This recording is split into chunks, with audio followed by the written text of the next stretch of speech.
Today is World Wildlife Day, a day to celebrate all the world's wild animals, plants, and the contributions they make to our lives. It's marked today because the Convention of International Trade in Endangered Species of Wild Fauna and Flora was signed on this day in 1973. Manisa Danabalan joins us now to explain more about the importance of this day. Manisa. Kelly, the theme this year is Partnerships for Wildlife Conservation. We all rely on wildlife and the environment to meet all our needs, including food, medicine, fuel, clothing, and housing.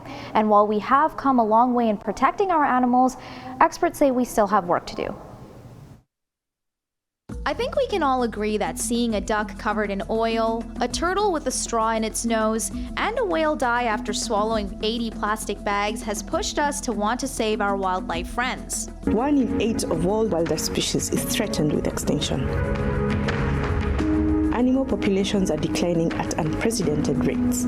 It's important to note that we have made progress, like banning single-use plastics in many countries across the globe, including Canada. I would say that there has been progress made for some species. So in some areas, some animals are doing better than they were before because of some of our environmental laws, our Clean Water Acts. River otters have completely disappeared from much of North America, and through reintroductions and especially improving the quality of our water systems has provided habitat for them, and they've been able to rebound. But it's still not enough.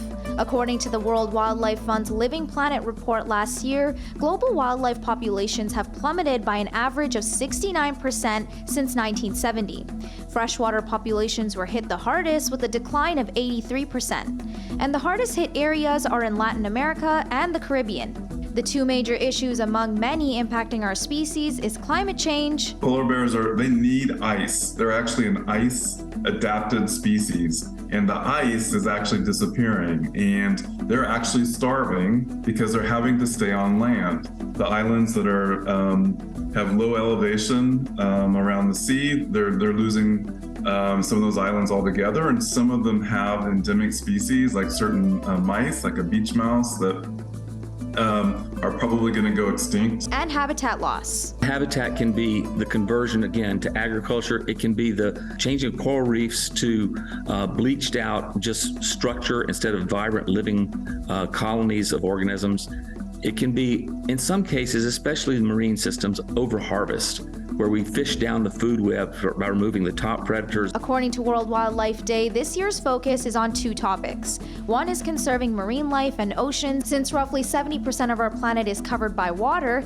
The other is funding conservation efforts in collaboration with business. And this year in particular is special because it marks 50 years since the treaty that helped guard thousands of plants and animals was signed. Experts say we need to be willing to make some sacrifices with our demands on land, soil, and water, and give back.